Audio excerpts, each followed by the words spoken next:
Tanggal 14 Juni merupakan Hari Donor Darah Sedunia dan Insight with Desi Anwar kali ini ingin mengingatkan betapa pentingnya kita menyumbang darah bagi saudara-saudara kita yang membutuhkan. Nah, yang paling membutuhkan salah satunya adalah para penderita talasemia, yaitu penyakit kelainan darah. Nah, kenapa penting kita menyumbangkan darah bagi para penderita talasemia? Karena mereka membutuhkan transfusi darah terus-menerus seumur hidup agar mereka tetap sehat. Tapi apa itu sebenarnya penyakit talasemia dan apa yang perlu kita lakukan untuk menanggulanginya dan juga untuk mencegah penyakit ini? Insight with Desi Anwar kali ini berada di Rumah Sakit Umum Pusat Fatmawati untuk melihat dan berbicara langsung dengan dokter yang merawat para penderita talasemia. Mari kita ikuti.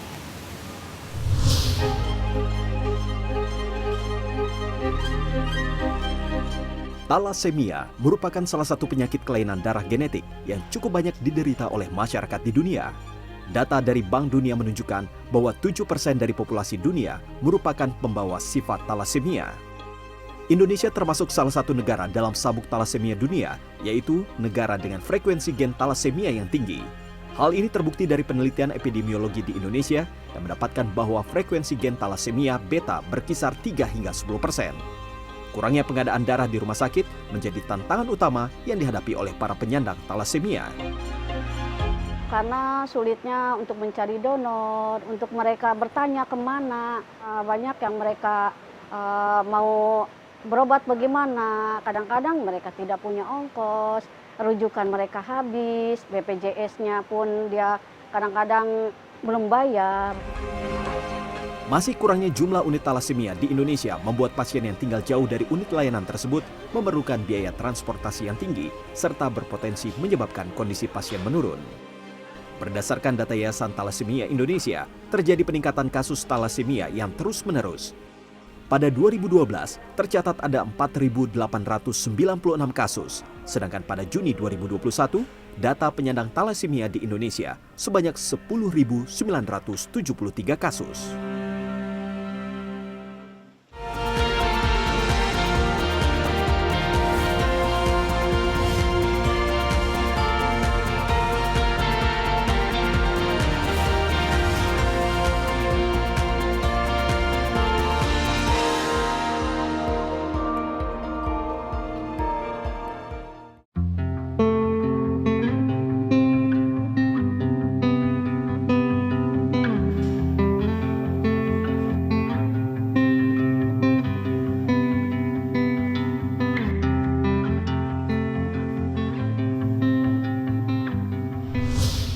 Ya, Insight with Desi Anwar kali ini sudah ada dalam ruangan unit talasemia dan saya ditemani oleh Dr. Jessica Febi, Jessica Febi Kusumawati, dan Dr. Jessica ini sendiri yang menangani ya. Kalau kita lihat di sini ruangan ini ada pasien-pasien talasemia, penderita talasemia yang sedang dilakukan transfusi darah. Ya, betul. Ya, ini kalau dalam sehari ini bisa ada berapa orang di sini? Sebenarnya kalau satu hari kita menyesuaikan kapasitas bed itu sekitar 17 sampai 20 orang per hari transfusi, ya betul. Jadi bisa maksimum 17 orang ya. 17 sampai 20 17 orang. sampai 20 dan betul. ini harus setiap hari ya. Harus setiap hari. Dan pasiennya berbeda-beda ya. Pasiennya berbeda-beda. Oke, nah Dokter Jessica, ini sebenarnya kita membuat program ini semacam edukasi juga karena tidak banyak yang mengenal penyakit talasemia ini, termasuk saya sendiri.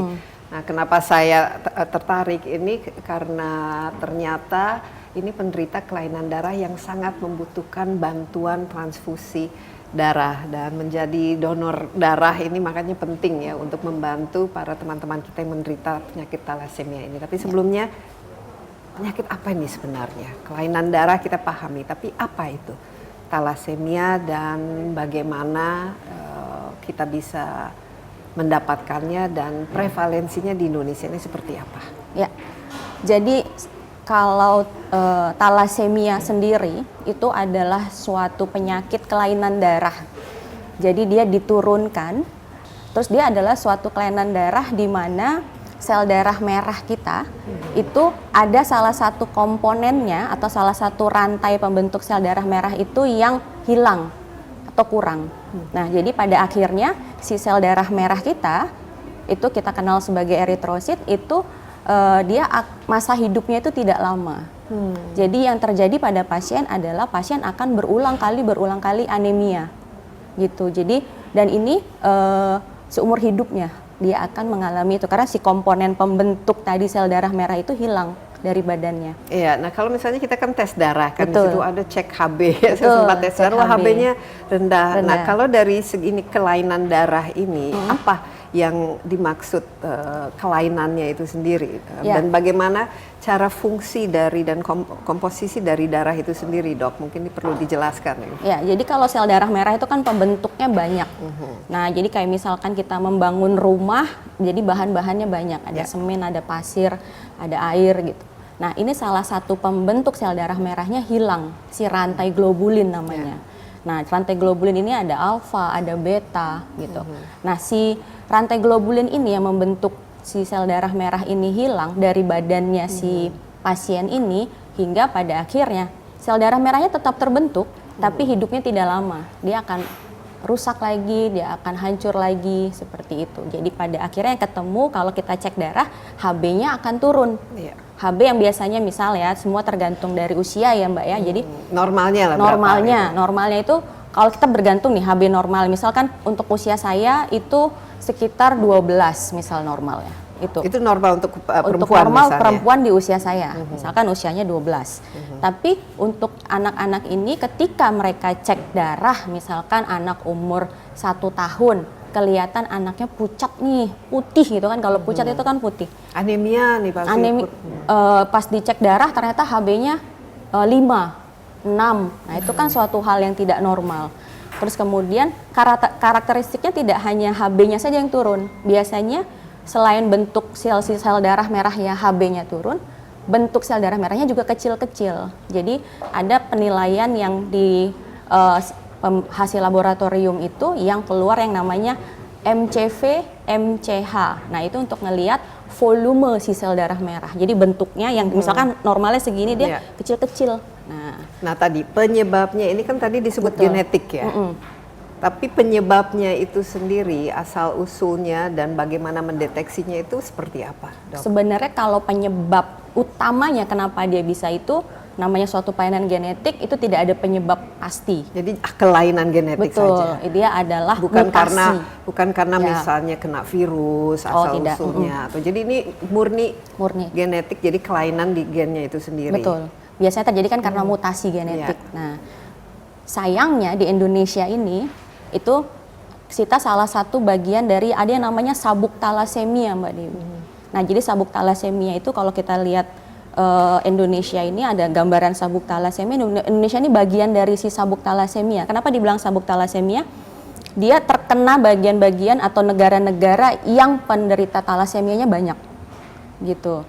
Nah, banyak itu kalau seluruh dunia ada berapa penderita talasemia kalau ini? saat ini Dan dari di data mana negara-negara mana yang paling banyak? Paling banyak itu Asia, sampai dari South Mediterania, Amerika, Afrika, itu sampai ke Indonesia pun itu dilewati atau bukan dilewati, sebenarnya banyak penderitanya. Jadi sabuk itu, ini ya melingkar. Karena gitu. Berkaitan dengan genetik itu ya. Betul, mungkin. karena genetik mereka kan akan menikah karena tidak tersadari bahwa ini adalah suatu kelainan genetik dan si keluarga ini atau si penderita ini talasemia itu kan bisa keluar dua keluaran tuh Mbak.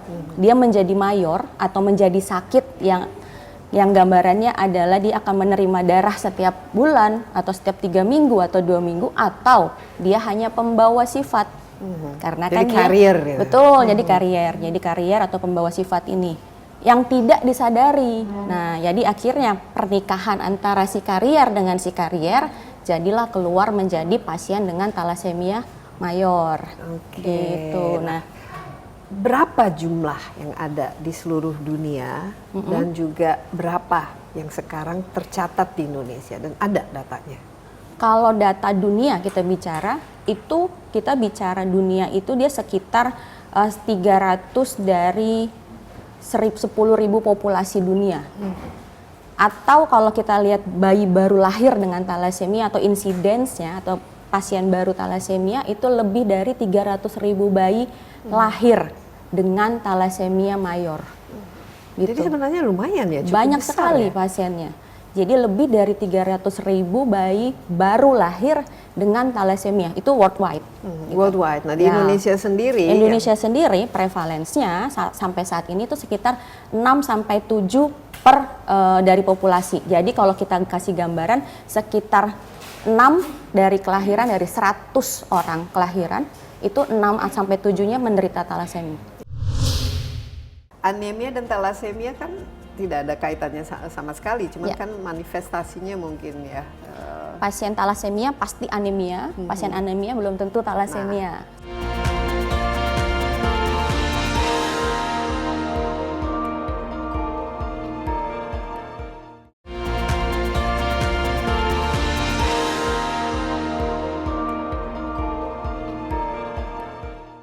Nah, kapan biasanya ini terdeteksi dan apa manifestasi atau bagaimana kita bisa melihat wah ini kira-kira harus dites ini atau penderitanya mungkin memiliki penyakit kelainan darah. Ini biasanya seperti apa, Dok? Ya, biasanya itu karena dua luaran tadi, yang satu dia mayor, yang satu dia bisa pembawa sifat, maka paling sering pasien itu datang dengan keluhan pucat.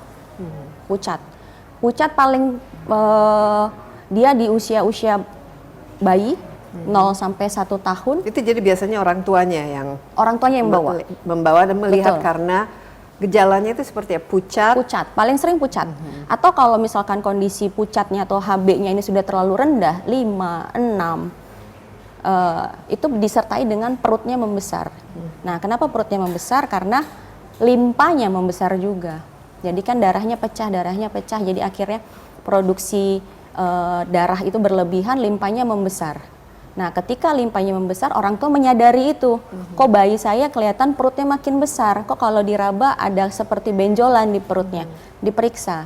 Pas diperiksa, keluarlah HB-nya rendah dan juga limpanya teraba ada benjolan. biasanya berapa bulan bayinya dibawa dan orang tua ini kan penyakit bawaan. Betul. Jadi dari lahir dong. Dari lahir sebenarnya kalau yang kondisinya berat iya. Gitu. Dan itu kelihatan bisa langsung misalnya ada kalau dites langsung gitu. Apakah ini biasanya kalau bayi lahir langsung dites darahnya itu kelihatan? Oh, tidak bisa karena namanya perubahan dari pembentukan sel darah merah itu produksinya kan berbeda-beda di setiap bulannya. Biasanya paling cepat itu kita bisa deteksinya di usia 6 bulan. Paling cepat usia 6 6 bulan. bulan, betul. Jadi sebelumnya itu dia akan tercover oleh pembentukan sel darah merah yang terjadi di sumsum tulang, yang terjadi di biasanya baru nanti perubahannya adalah di limpa itu.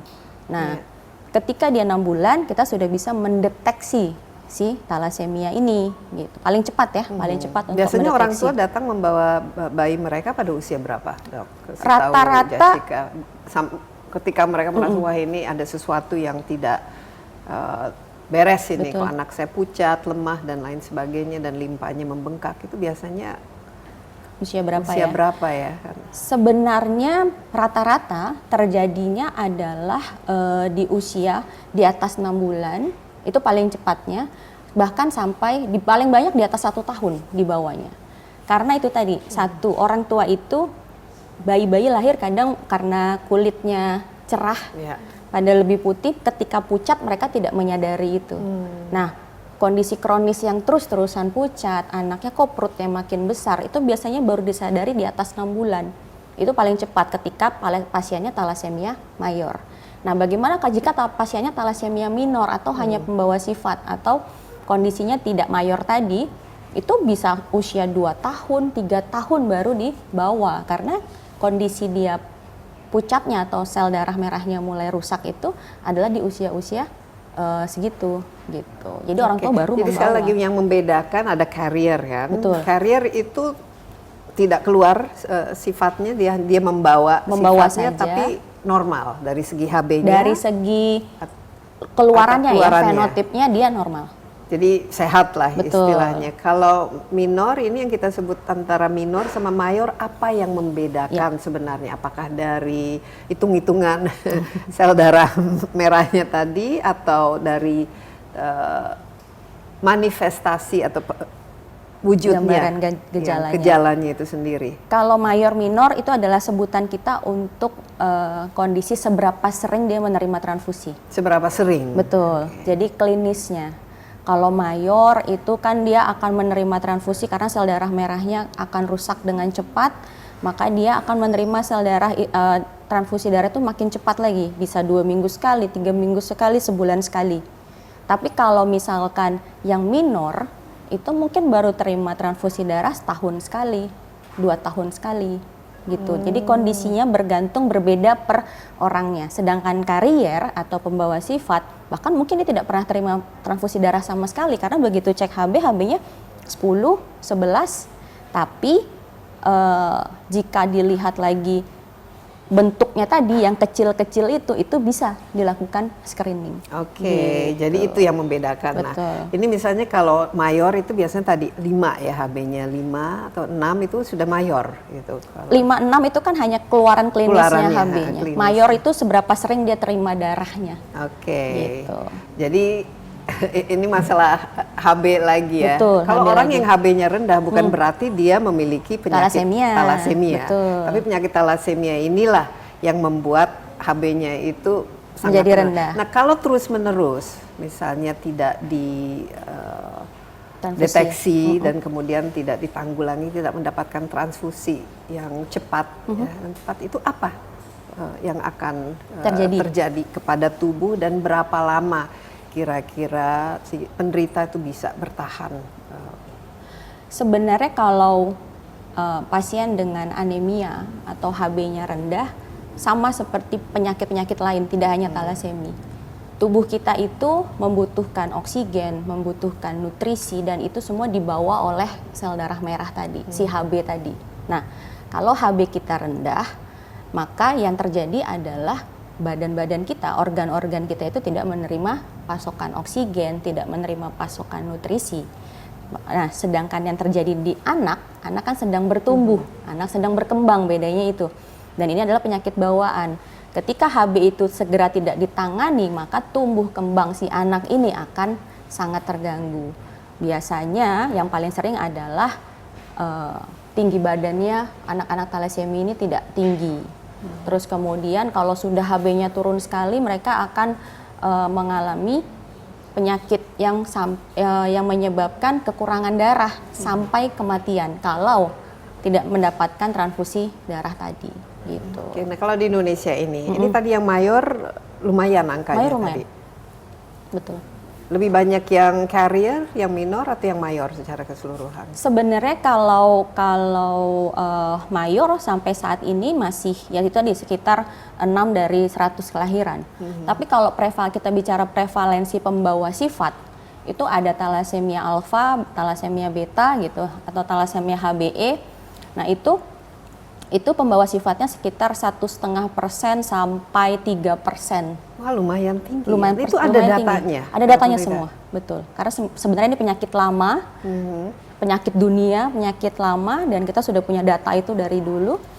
Dan sampai saat ini target Indonesia dan target dunia adalah membuat zero thalassemia atau zero kelahiran dengan thalassemia mayor. Gitu. Berarti sebelum melahirkan, ini kan genetik. Betul. Apa yang harus dilakukan untuk memastikan bahwa genetik itu paling tidak bisa 2 carrier gitu. Iya, betul. Karena kan misalnya kalau saya carrier dan pasangannya juga carrier, itu kansnya bahwa sang anak itu akan menderita thalassemia itu berapa persen? Nah, sebenarnya kalau itu kita bicara tentang pohon genetik. Iya. Pohon genetik sama semuanya. Jadi ketika si keluarga yang sudah punya thalassemia di dalam keluarganya, sebaiknya memang screening dan tidak menikah dengan pembawa sifat. Makanya kita sekarang minta untuk screening paling utama. Tapi keluarga yang tidak punya talasemia mayor dan dia pembawa sifat, nah ini yang sulit karena mereka-mereka ini kan tidak bergejala sebenarnya, tidak bergejala, tidak sengaja menikahlah dengan yang juga pembawa sifat, maka akan lahirlah anaknya talasemia, salah satu 25%-nya bisa keluar talasemia mayor gitu. Jadi kalau misalkan yang untuk mencegah kelahiran mayor tadi, maka screening lah sebelum menikah gitu. Nah, screening ini seperti apa dan bisa di mana dilakukan, Dok? Screening ini sebenarnya screening untuk talasemia ini gampang, seperti kita cek darah biasa, Mbak Dewi. Jadi kalau misalkan kita cek darah, maka akan keluar kan HB, kemudian bentuk sel darah itu seperti apa gitu. Nah, ketika kita sudah mendapatkan HB dengan rendah ya, rendah untuk usianya, misalkan saya didapatkan HB 10 nih. Padahal usia saya normalnya 12 gitu. HB 10, kemudian hasil sel darah saya kecil-kecil. Nah, maka sebaiknya saya screening untuk talasemia tadi, pembawa sifat atau tidak. Nah, Karena screeningnya seperti apa? cek darah juga. Cek darah, tapi Betul. khusus untuk apakah ada gen talasemia. Betul, namanya analisa hemoglobin atau HB elektroforesa. Nah, itu memang pemeriksaannya hanya sama-sama cek darah saja, diambil darah, kemudian kita cek, maka akan keluar apakah globulinnya rantai globulin itu normal atau tidak. Nah, ketika pemeriksaan si HB analisis tadi atau HB elektroforesis tadi, itu setelah kita melakukan cek darah biasa yang untuk kalau kita periksa darah rutin lah, darah rutin atau darah lengkap. Karena saya ingin tahu ya, kadang-kadang kan kita cek darah, nah membedakan oh ini karena anemia. Betul. Anemia dan talasemia kan tidak ada kaitannya sama sekali, cuman kan manifestasinya mungkin ya. Pasien talasemia pasti anemia, pasien anemia belum tentu talasemia. Sedangkan penyebab anemia kan banyak tuh ya, Mbak. Jadi ketika cek darah, ketemu HB-nya rendah, tapi tidak berhenti di HB saja. Ada yang namanya MCV tadi, bentuknya sel darah, MCHC, MCH. Itu dilihat juga. Begitu sel itu turun semua lagi, maka curiganya dua memang. Anemia defisiensi besi, yang paling banyak juga di Indonesia, dan satu lagi talasemia. Nah, inilah yang baru kita bisa tindak lanjuti gitu. Iya, dan dari situ bisa dicek dan berapa kali transfusi diperlukan dan lain sebagainya. Betul. Itulah problem Indonesia sebagai negara kepulauan sebenarnya, Mbak. Karena satu, akses untuk mendapat atau datang ke rumah sakit besar pun mereka susah. Itu yang pertama. Yang kedua, satu pasien talasemia yang mengkonsumsi kelasi besi itu mungkin butuh dana per tahunnya sekitar 500 juta.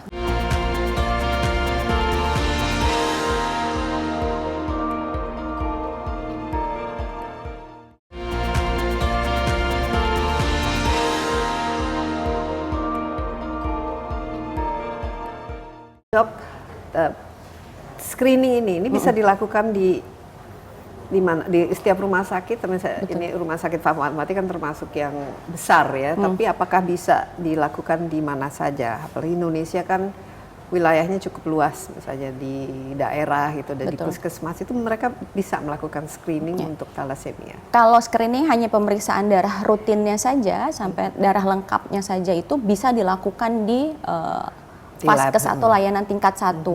Tapi ketika sudah mencurigai dia talasemia dan kita harus cek yang namanya analisa HB atau HB elektroforesa tadi, itu memang sampai saat ini di Indonesia itu hanya ada di rumah sakit yang besar seperti itu. Di Fatmawati. Kalau di Fatmawati kita sudah bisa melakukan itu karena Fatmawati salah satu rumah sakit tipe A dan kita punya thalassemia center sendiri. Jadi pasien-pasien yang kita curigai ke arah thalassemia, kita sudah langsung periksa HB elektroforesis tadi. Gitu. Terus kemudian pasien-pasien juga pasien anak yang kita temukan HB-nya sudah 5, sudah 6, kita berikan transfusi. Kemudian permasalahan berikutnya adalah ada jaraknya tuh, Mbak. Ketika pasien sudah ditransfusi, kita nggak bisa cek HB analisis sebelum 4 bulan dari terakhir transfusi. Kenapa? Karena masa hidup sel darah merah itu kan 120 hari. Kalau pasien ini habis ditransfusi, kita harus menunggu 120 hari supaya hasilnya tidak rancu dengan darah yang dia dapat dari donor itu gitu. Jadi tidak bisa pasiennya ketemu HB5 kemudian kita langsung cek. Jadi harus besoknya menunggu 100. sebulan pun tidak bisa, jadi 4 bulan. Jadi harus 4 bulan. Oke, sekarang kita ke bagaimana menanggulanginya. Misalnya di sini kan transfusi dan rata-rata dewasa ya. Tapi penyakit ini sebenarnya kan dideteksi ketika anak ya. Nah, kapan ini harus dimulai? Harus dimulai. Untuk pertama kali ketika misalnya ada yang membawa babynya yang sudah 6 bulan, Betul. itu kemudian ini pucat dan ternyata didiagnosa memiliki thalassemia, bagaimana setelah itu? Nah, dan itu mayor, jadi betul. seperti apa hidupnya ke depan? Ini memang masalah di kita nih Mbak. Jadi Indonesia negara kepulauan, daerahnya banyak sekali. Jadi datang ke kita itu biasanya sudah dalam kondisi 1 HB-nya rendah atau sudah ditransfusi di rumah sakit terdekat di dekat rumahnya. Jadi pada akhirnya kita pun harus menunggu 4 bulan 120 untuk hari betul 120 hari untuk dia bisa di HB analisa. Tapi mereka rata-rata tidak bisa menunggu 120 hari karena 2-3 minggu saja sudah harus transfusi lagi, HB-nya sudah turun lagi. Makanya yang kita lakukan adalah screening kedua orang tuanya. Karena kemungkinan kalau kedua orang tuanya bukan thalassemia mayor, maka mereka pasti pembawa sifat karena ketemu anaknya thalassemia mayor.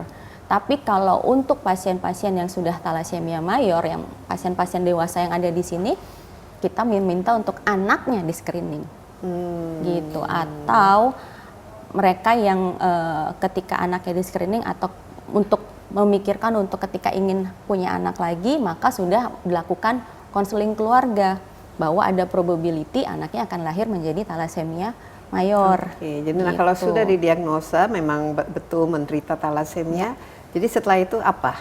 Setelah sudah ketemu hasilnya, maka ada tipenya kan, thalassemia alfa atau beta, kemudian pasien ini akan mendapatkan transfusi per bulannya. Biasanya mereka tergantung tuh, kita nggak bisa bilang per bulan, sebulan, 2 bulan sekali kontrol ya gitu, enggak. Pasien-pasien ini akan datang ke unit thalassemia kami untuk pemeriksaan darah rutin karena mereka sudah punya hasil bahwa mereka thalassemia. Jadi mereka hanya periksa darah rutin, kita akan melihat berapa HB gitu. HB-nya berapa, HB di bawah 10 kita sudah akan transfusi darah gitu. Terutama pasien-pasien anak. Kita menjaga supaya HB itu tidak kurang dari 10 karena mereka harus bertumbuh, mereka harus berkembang. Jadi selain mereka dapat darah tadi, nutrisi mereka juga harus bagus, oksigen mereka juga harus bagus, sehingga pada akhirnya anak-anak dengan thalassemia tidak mengalami hal-hal yang bermasalah seperti pendek, kulitnya hitam, terus kemudian rentan penyakit juga tentu. Rentan penyakit pasti, karena kan itu transfusi berulang itu juga ada penyakit yang penularannya melalui transfusi kan juga ada. Dan ini gitu. harus terus-menerus dilakukan? Seumur hidupnya. Gitu. Taruhlah mayor, jadi bisa sekali seminggu? Sekali seminggu bisa kalau yang memang sudah parah ya. Tapi kalau rata-rata jika pengobatannya rutin dengan ada obat-obatan lain di samping ada obat-obatan lain, apa? betul. Jadi transfusi itu kan akan mereka dapatkan per 3 minggu, per 1 bulan misalnya. Yang ditransfusi kan tidak hanya dalam komponen darah itu kan tidak hanya sel darah merah saja, tapi ada yang namanya zat besi. Nah, zat besi itu kan salah satu pembentuk sel darah merah dan dia ada di dalam kantong darah ini yang mereka dapatkan tiap minggu, tiap bulan gitu. Efeknya apa? Efeknya adalah zat besi itu menumpuk di badannya. Yang efek samping dari transfusi yang terus-menerus. Betul. Dan zat besi ini ketika menumpuk di badan itu berbahaya. Menumpuk di jantung maka akan menyebabkan gagal jantung. Menumpuk di kulit dia akan bikin kulit-kulit anak thalassemia ini hitam. Terus kemudian menumpuk dia ada di gusi, di gigi, di tulang. Kalau kita lihat muka-muka pasien thalassemia yang zat besinya kadarnya tinggi, maka ada suatu khas mukanya yang kita kenal sebagai fasia sculi. Nah itu mereka karena bentuk rahangnya berubah karena penumpukan zat besi tadi. Nah apa yang harus dilakukan? Karena ini kan efek samping yang cukup serius ya dok ya. Nah, caranya gimana supaya nggak menumpuk? Mereka harus minum yang namanya kelasi besi. Kelasi besi itu adalah untuk membuang tadi si zat besi keluar dari badannya mereka. Jadi di satu sisi mereka harus dapat transfusi, di satu sisi zat besinya harus dibuang. Nah, kelasi besi ini adalah pengobatan penyerta dari pasien-pasien dengan thalassemia mayor gitu. Dan itu sudah rutin kita berikan kepada mereka setiap bulannya, dan pasien-pasien ini kembali lagi harus mengkonsumsi obat itu seumur hidupnya gitu. Seumur hidupnya. Betul. Oke, nah Dok, sekarang ya kita lihat ya cukup banyak ya pasien di sini, tapi kan Indonesia kan besar ya. Betul. Khususnya di daerah itu akses untuk bukan saja informasi seperti ini, tapi screening dan juga follow up-nya itu bagaimana saat ini di Indonesia, dan termasuk mungkin tenaga kesehatannya yang bisa menangani dan memahami. Betul. Pasien thalassemia ini yang ada di kita ya. Ini itulah problem Indonesia sebagai negara kepulauan sebenarnya, Mbak. Karena satu, akses untuk mendapat atau datang ke rumah sakit besar pun mereka susah.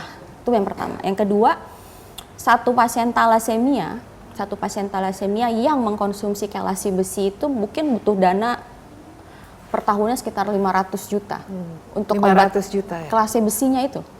Kelasi besinya Ini itu. karena efek sampingnya Efek samping penumpukan zat transfusi. besi. Betul. Harus dikeluarkan, harus Minum makan obat, obat. itu 500 juta. Darahnya, obatnya itu mahal. Ini BPJS cover BPJS cover semua. Tapi kalau itu pasien dengan thalassemia mayor.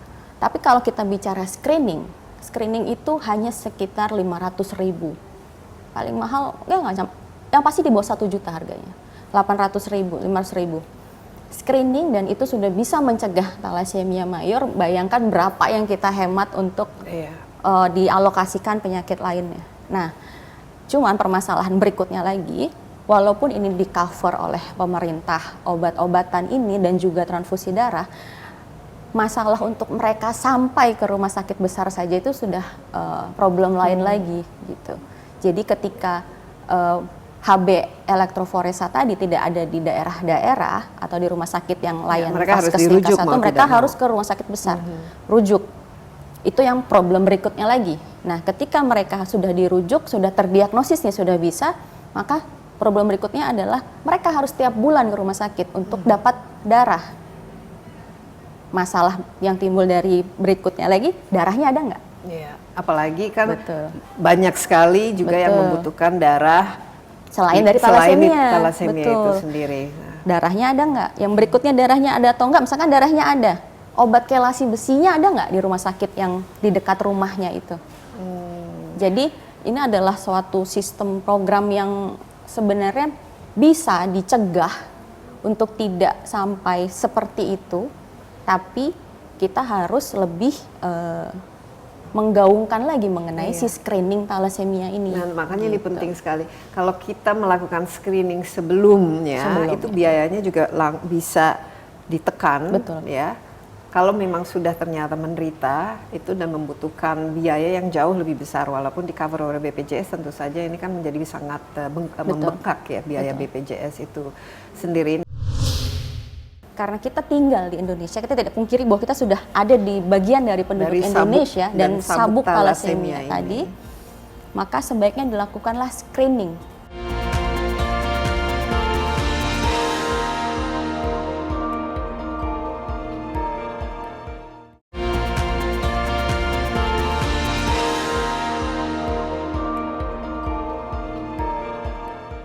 Dok, ini juga berkaitan dengan kebutuhan darah itu sendiri. Itu kan harus ada donor terus-menerus. Jadi donornya itu memang harus sesuai dengan golongan darah kan? Kalau donor, ya sebaiknya satu golongan darah. Kita sudah meminta untuk pasien-pasien dengan thalassemia mayor ini punya pendonor sendiri. Dan ini bisa golongan apa saja menderita thalassemia? Betul. Tidak ada kecenderungan golongan darah tertentu. Tidak. Itu lebih. Semua bisa. Oke.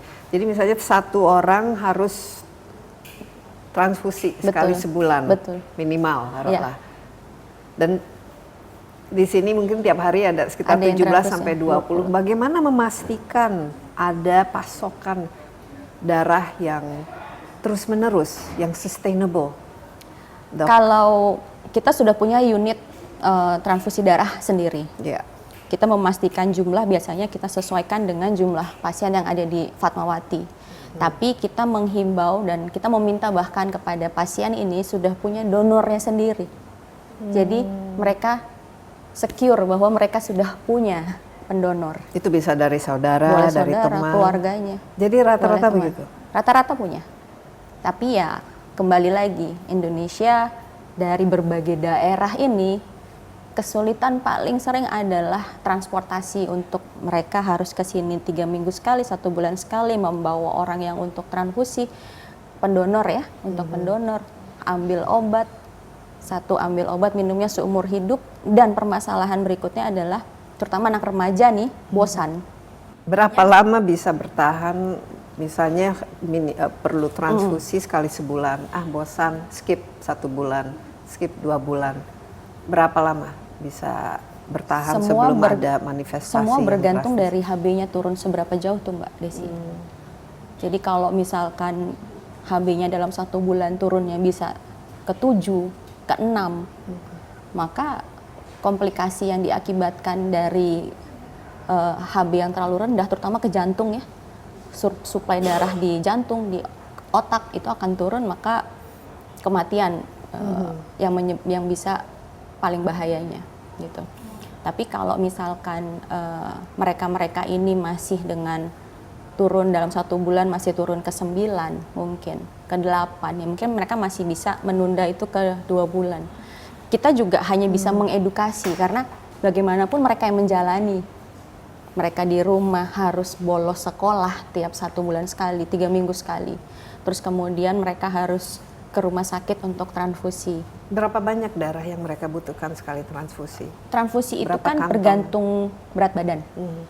Jadi kita biasanya memberikan 10 ml per kilogram berat badan. Nah jadi misalkan kalau berat dia 50, maka dia butuh 500 ml per kali transfusi. Gitu. Sedangkan 1 kantong itu paling hasil 1 kantong darah itu tidak nyampe 300 ml. Jadi butuh 2 kantong misalkan.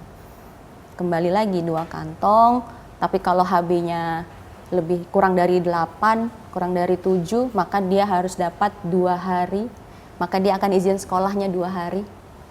Dan kalau rumahnya jauh, maka akan datang bolos 2 hari. Jadi problema sebenarnya banyak pada akhirnya putus transfusi, putus obat itu adalah masalah ya internal ya, masalah internal yang itu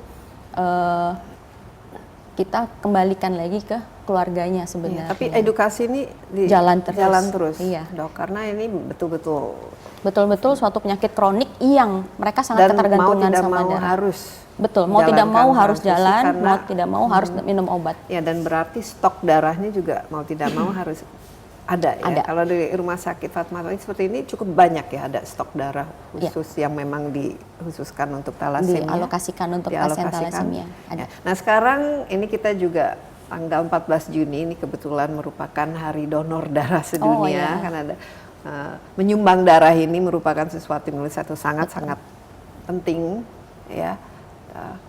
Kalau ingin menjadi donor khususnya untuk talasemia, kira-kira apa yang diperlukan, yang dibutuhkan supaya menginspirasi, apalagi masih muda ya, masih yang sehat-sehat. Betul. Sebenarnya kalau pendonor untuk talasemia tidak ada khusus ya, cuman seperti syarat seperti donor biasa, pada umumnya bahwa kondisinya harus sehat, tidak sedang kalau yang perempuan tidak sedang menstruasi, kemudian tidak dalam penyakit kronis, dan satu lagi biasanya kan dari PMI sendiri sudah ada screening untuk penyakit-penyakit yang ditularkan melalui darah gitu. Jadi selama kita yakin bahwa kita sehat, kemudian kita yakin bahwa kita tidak anemia, HB kita sudah cukup sesuai dengan usia kita, sebaiknya untuk donor, karena tidak hanya talasemia, banyak sekali pasien yang membutuhkan darah sebenarnya. Dan sebenarnya kan sehat kan kalau kita menyumbangkan darah kita secara berkala. Secara berkala. Apa kira-kira efek selain inilah kalau membantu sesama manusia, apa benefitnya? Benefitnya biasanya karena ada pengeluaran darah tadi itu biasanya tubuh kita tuh berasa lebih fresh ya kalau habis Oh, karena- donor ya, karena mungkin ada regulasi, terus kemudian regenerasi juga mungkin betul dari- pembentukan sel darah baru, kemudian seperti itu. Jadi kalau di kalau kita rutin maka itu salah satu bentuk kesehatan juga. Tapi kalau misalkan dia dengan satu penyakit atau dia cenderung ke anemia pun ya kita tidak paksa juga gitu, walaupun sebenarnya sih boleh ya gitu. Iya. Tapi ini Tergantung juga HB-nya. sebenarnya kesempatan untuk mengecek sejauh mana Sejauh kita mana, betul. sehat. Kadang-kadang kan kita tidak tahu sampai ketika ingin menyumbang darah, wah ini ternyata lagi HB-nya rendah, rendah, HB-nya lagi betul. rendah, Iya. atau mungkin ada penyakit dan lain sebagainya. Iya, betul. Jadi kalau bisa ini lebih sering ya menyumbang, karena Betul, ternyata banyak lebih sekali sering. pasien yang sangat membutuhkan. Nah, khusus dengan thalassemia ini tadi disebut oleh Dr. Jessica, sebenarnya pada penyakit apapun pencegahan itu kan jauh lebih baik daripada mengobati. Mengobati. Mungkin bagaimana supaya angka thalassemia ini bisa ditekan ke depan, Dok? Apa-apa saja upaya, usaha, dan mungkin penyuluhan yang harus dilakukan khususnya bagi pasangan-pasangan muda yang ingin menikah dan memiliki keturunan, itu apa yang harus? Betul. Jadi sampai sekarang kita sedang mencoba untuk membuat zero thalassemia tadi. Caranya dengan apa? Dengan menghimbau atau meminta pasien-pasien atau ya masyarakat Indonesia lah, terutama yang mau menikah, karena kita tinggal di Indonesia, kita tidak pungkiri bahwa kita sudah ada di bagian dari penduduk Dari sabuk Indonesia dan sabuk thalassemia thalassemia tadi, maka sebaiknya dilakukanlah screening. Pastikan bahwa diri kita bukan pembawa sifat. Kalaupun kita pembawa sifat, diusahakan untuk pasangan kita untuk bukan yang pembawa sifat. Atau kita sebenarnya udah tahu, jadi ketika nanti cari pasangan, kamu pembawa sifat bukan gitu kan? Kamu pembawa Jadi waktu sifat, sambil berkenalan Iya. itu, by the way, saya punya ini iya, harus langsung dikasih CV-nya kan, keluar bahwa pembawa sifat thalassemia, maka bukan berarti tidak boleh menikah dengan orang tersebut, tapi ketika sudah menikah dengan sesama pembawa sifat, setidaknya ketika akan mempunyai keturunan itu sudah tahu, sudah Tapi konseling. apakah itu bisa dicegah? Misalnya dengan sudah tahu nih masing-masing karya dan sudah terlanjur, sudah mau rencana punya anak gitu.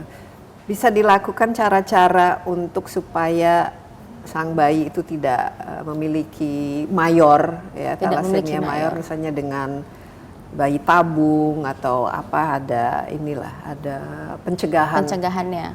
Sebenarnya Karena kadang-kadang kan susah ya betul. untuk memaksa orang melakukan screening atau mengecek, apalagi kalau masih muda ya. Betul, itu problem utama sih, bahwa screening itu jauh, Iya. pencegahan tuh jauh lebih susah. Mungkin bukan itu yang dipikirkan ketika Iya, betul. ingin menikahkan. Ini penyakit apa yang Betul. Mereka belum tahu apa yang akan Iya. dihadapi ke depannya gitu. Nah itu kalau untuk pencegahan ketika sudah terjadi pasangan pembawa sifat, kemudian pembawa sifat lalu menikah, dan tetap kan probability untuk 25% bahwa Iya, anak dan yang cukup tinggi kan mendapatkan probabilitasnya. ya 25% menderita thalassemia mayor itu ada, tapi pencegahan ketika dia sudah jadi sebelum nikahnya itu yang belum bisa dilakukan. Di Indonesia apalagi belum bisa. Jadi kalaupun kita mau cek genomik ya, mau cek genomik itu pun itu masih kontroversial tuh. Kalau misalkan dia thalassemia, apakah akan dilepas gitu? Di Indonesia belum boleh. Karena screening zero thalassemia adalah mencegah thalassemia mayor. Jadi ketika dengan screening, kemudian edukasi, penyuluhan yang terus-menerus itu, maka thalassemia mayor tadi lama-kelamaan di dunia ini nol.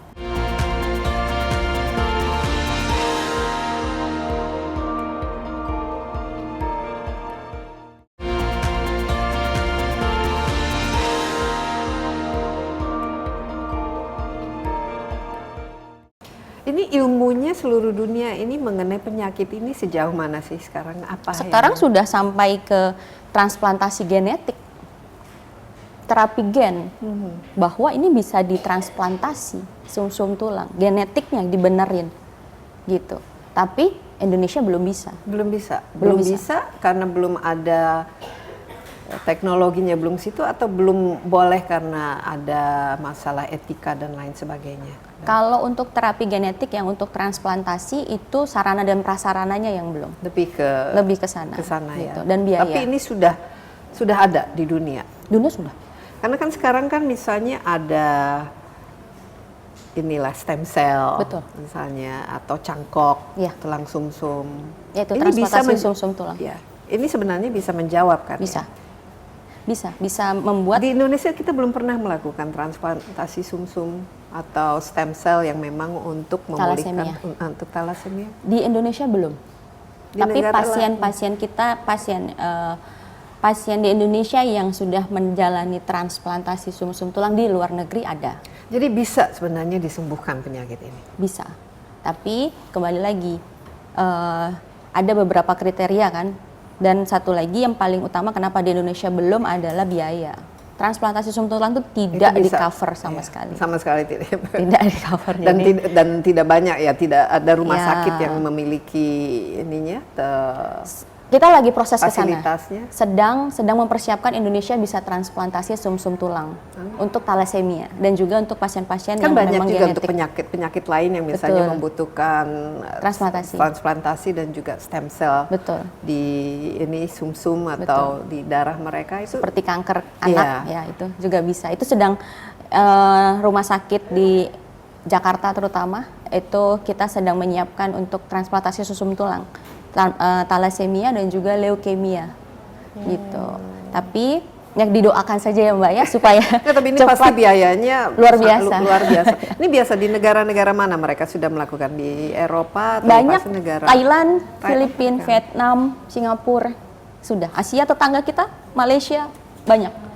Tapi Indonesia sedang menuju ke sana karena satu dari biaya sarana prasarana, biaya juga kita memang perawatan pasca transplant itu kan berbeda ya, ada perlakuan khusus. Nah dari segi nakesnya juga apakah sudah Nakesnya ada? sudah pelatihan, ada sudah siap. pakar-pakarnya, sudah siap. Sudah tinggal siap. tunggu tanggal mainnya tinggal aja tunggu kapan. tanggal. Ini harusnya bagian dari zero Betul, thalassemia. zero itu thalassemia. ya. Sehingga ya bisa disembuhkan lah. Betul. Ya, tapi paling penting adalah sebelum kita mencapai sana karena kan satu pasien saja kan biayanya luar biasa ya. Iya, tadi kalau sudah terpaksa harus makan obat Betul. supaya zat besinya dikeluarkan, tadi dokter bisa menyebut 500 500 juta dan per walaupun orang. ini BPJS, tapi tentu juga yang lain-lain kan harus ada biaya yang keluar ya. Nah, dokter Jessica sendiri ini bagaimana cara untuk zero thalassemia ini, kapan kira-kira kita akan mencapainya? Kita tuh sebenarnya kalau di Fatmawati sudah mencanangkan itu. Jadi pasien-pasien Ada targetnya tahun berapa kira-kira? Saya nggak bisa sebut tahun berapa. Tapi ya, maksudnya di bawah 5 tahun, di bawah 10 tahun, dalam atau ada mungkin jangka panjang ya. Biasanya kita 10 sampai 20 tahun 10 sampai itu 20 tahun. sudah mencapai zero thalassemia. karena penyuluhan, pencegahan, atau karena teknologinya dan Screening serta sebenarnya. karena screeningnya. Betul. Karena screening zero thalassemia adalah mencegah thalassemia mayor. Jadi ketika dengan screening kemudian edukasi, penyuluhan yang terus-menerus itu, maka thalassemia mayor tadi lama-kelamaan di dunia ini nol. Ya, jadi screening dilakukan bagi dewasanya tentu saja. Ya, harusnya menjadi sesuatu yang rutin ya. Betul. Itu biayanya dibutuhkan berapa ya kira-kira untuk hanya Screening? Untuk screening Screening saja tadi? itu nih sekitar 500 sampai Jadi jauh 150.000. Dan ini bisa dilakukan oleh setiap rumah sakit seharusnya. Untuk screening yang cek darah rutin iya, tapi analisa HB mungkin tidak semua rumah sakit. Nah, tapi lab-lab swasta pun sudah bisa. bisa. Dan ini supaya seluruh Indonesia Indonesia tercover, sudah rata. bisa tercover Betul. sekarang. Betul. Jadi satu orang hanya, apalagi yang keluarganya sudah ada thalassemia ya, kita bilangnya ring satunya thalassemia. Ring satu thalassemia itu sudah bisa screening untuk anaknya, untuk keluarga besarnya. Itu kan hanya mengeluarkan per orang 500.000, dibandingkan dia ketika dia thalassemia mayor maka dia akan membutuhkan 500 juta untuk tata hanya laksana. Betul. biayanya. Prospek dari penyakit thalassemia ini, Dr. Jess, ini prevalensinya semakin meningkat atau justru menurun karena itu? Karena ada kesadaran atau ada penanganan? Ya. Atau bagaimana? Apakah ada inilah grafiknya itu seperti apa? Kalau grafiknya sudah makin turun dibandingkan turun, waktu pertama kali atau sabuk thalassemia itu mulai terdeteksi.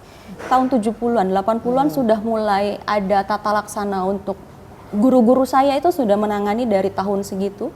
Tapi memang dulu masalah di obat, kelasi obat itu kan kelasi besi itu datang dari luar negeri awalnya, kemudian di Indonesia baru bisa diperbanyak. Itu dalam mungkin 10 tahun terakhir belum nyampai. Dan gitu. itu jadi sekarang sudah menurun. Sudah mulai angkanya. menurun. Dan prevalensi ininya fatality rate karena penyakit ini apakah juga berkurang? Makin berkurang. Sebenarnya kalau kita bilang mortality rate-nya masih sama aja. Kenapa? Pasiennya sudah ada masalah baru ya, bukan masalah baru. Di Indonesia dengan segala macam lingkungan, kuman, infeksi. Kita juga tidak pungkiri bahwa pasien yang sudah rutin transfusi, sudah rutin minum kelasi besi pun ketika terserang suatu penyakit yang berat, infeksi terutama, maka bisa meninggal. Itu ada average age, ada Enggak, tapi rata-rata dewasa. Gitu. Bisa bertahan berapa? Misalnya mayor dari baby, terus menerus transfusi, itu rata-rata usia bisa bertahan. Kalau itu di hidup sampai Indonesia sendiri, pasien-pasien kita itu yang di dewasa ya, itu sudah sampai 40 tahun, 50 tahun. Kemarin kita baru mengadakan konferensi nasional thalassemia di Indonesia.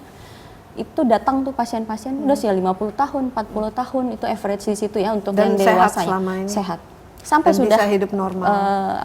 mempunyai keturunan. Tapi yang paling utama mereka sudah kesadarannya tinggi sudah untuk screening. Jadi memang diperlukan betul-betul penanganan transfusi yang terus-menerus serta ya itu harus memakan obat-obatan serta menjaga kesehatan tubuh. Betul.